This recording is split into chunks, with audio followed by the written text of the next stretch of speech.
I know you'll judge me, call me a coward for what I've done when you find my lifeless body lying in a pool of blood. But soon, you'll understand. My body won't give you the answers you seek. This letter will. It started a month ago, the night I first found her. She was powerless then, just a figment of my imagination, a character from my novella. Before I tell you more, I have to warn you.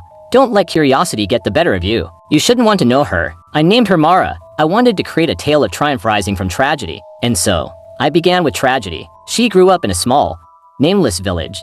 Her life ordinary and uneventful, until that day, when she was just 8 years old. She came home from school to find the front door ajar. Her parents had fought before, but this time, the silence inside was suffocating. She stepped in and saw her mother lying on the floor and moving, a dark crimson pool spreading around her. Her father stood frozen, a bloodied vase still clutched in his hand. For a moment, time stopped. There was no sound, just a faint ringing in Mara's ears as she stared in disbelief.